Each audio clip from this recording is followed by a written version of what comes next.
GHMC ఎట్టకేలకు పూర్తి స్థాయిలో విస్తరించింది. ఔటర్ రింగ్ రోడ్ దాకా దాదాపు 2000 చదరపు కిలోమీటర్లకు పైగా విస్తరించినటువంటి జీహెచ్ఎంసీ 30 నుంచి 60 సర్కిళ్ళు, అదేవిధంగా 6 నుంచి 12 జోన్లుగా విస్తరించింది. అందరూ జోనల్ కమిషనర్లు ఈరోజు బాధ్యతలు తీసుకుంటున్నారు. రాజేంద్ర నగర్ జోనల్ కమిషనర్గా బాధ్యతలు తీసుకున్నటువంటి అనురాగ్ జయంతి ఐఏఎస్ గారు మనతో పాటు ఉన్నారు.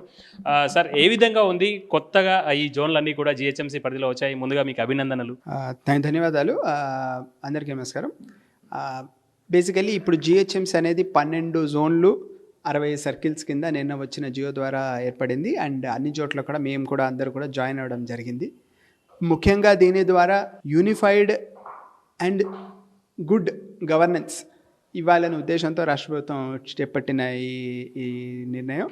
దీని మేరకు ఇప్పుడు మీరు చెప్పినట్టు ఓఆర్ఆర్ వరకు అన్ని ప్రాంతాలు కూడా కామన్గా మంచిగా అభివృద్ధి చెందాలని ఈ నిర్ణయం అయింది. సార్, మీరు చాలా కాలం నుంచి జిహెచ్ఎంసీలో పనిచేస్తున్నారు. మొత్తం ఇట్లా విస్తరించడం ద్వారా లేదా జిహెచ్ఎంసీని ఈ విధంగా విలీనం చేయడం ద్వారా ఎట్లాంటి బెనిఫిట్స్ శివార్ ప్రాంతాల్లో ఉండేటువంటి సిటిజన్స్కు మీరు ఎక్కువగా అందించడం కోసం కానీ ఎట్లాంటి ప్లాన్స్ అమలు చేసేటువంటి అవకాశం? బేసికలీ ఇప్పుడు ఇంతకుముందు ఒక జిహెచ్ఎంసీ 27 అర్బన్ లోకల్ బాడీస్ ఉండేవి. ప్రతి వారికి వేరే పాలసీ, వేరే ట్యాక్సేషన్ కావచ్చు, వర్క్స్ కావచ్చు, అన్నిటికి కావచ్చు. ఇప్పుడు జిహెచ్ఎంసీ అనే బాడీతో యూనిఫామ్ డెవలప్మెంట్ అవుతుంది. యూనిఫామ్ పర్మిషన్స్ కావచ్చు.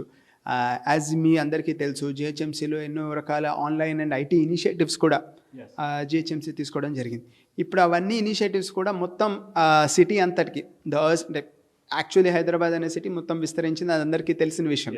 ఓఆర్ఆర్ వరకు కూడా మనం అందరం హైదరాబాదే ఉంటుంది. సో ఆ ఏరియా అంతా యూనిఫైడ్గా డెవలప్ చెందడానికి జిహెచ్ఎంసీలో ఆల్రెడీ జరుగుతున్న ఐటీ ఇనిషియేటివ్స్తో పాటు అలానే ఇప్పుడు ప్రతి సర్కిల్కి ఎగ్జిక్యూటివ్ ఇంజనీర్ని అపాయింట్ చేసుకోవడం, ప్రతి జోన్కి ఎస్సీని అపాయింట్ చేసుకోవడం. ఎస్ సార్, ఇప్పటి వరకు ఉన్నటువంటి యూఎల్బీస్ కానీ మున్సిపాలిటీలలో కానీ ఒక ఇంజనీరింగ్ విద్యుత్తు చూస్తుంది, లేదా అక్కడ ఉండేటువంటి స్ట్రీట్ లైట్స్ చూస్తుంది, నాలాలు చూస్తుంది, ఇవన్నీ చూస్తుంటారు. ఇప్పుడు దీన్ని ఏ విధంగా సిబ్బందిని మీరు అరేంజ్ చేసుకొని ఉన్నారు?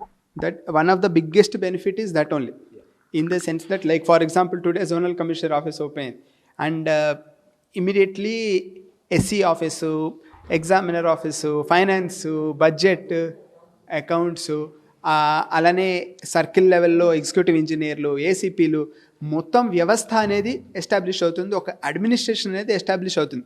అందరికీ తెలిసిన విషయమే, మున్సిపాలిటీస్ వేరే ఉన్నప్పుడు ఇన్ఛార్జ్లు ఉండడం, సబ్జెక్ట్స్ ఉండడం.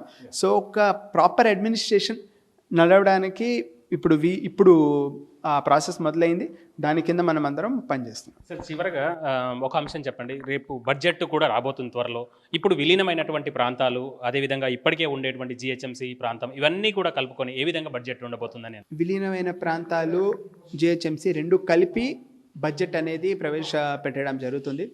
29వ తారీఖు స్టాండింగ్ కమిటీ మీటింగ్ ఉంది, దాంట్లో పెట్టడం జరుగుతుంది.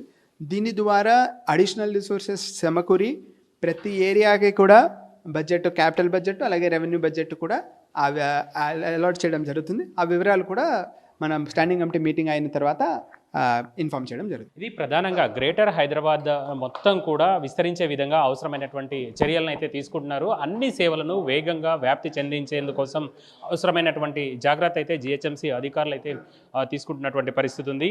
ప్రధానంగా గ్రేటర్ హైదరాబాద్లో జిహెచ్ఎంసీ పరిధిలో ఉండేటువంటి 60 సర్కిళ్ళు, అదేవిధంగా 12 జోన్లు, ఈ ప్రాంతం అంతా కూడా ఒకే పాలన కిందికి రావడంతో యూనిఫైడ్గా పాలన సాగించేటువంటి అవకాశం ఉంటుందనేది ఐఏఎస్ అధికారులు చెప్తున్నారు. కెమెరా పర్సన్ నవీన్తో రాముడు, 10 టీవీ, హైదరాబాద్.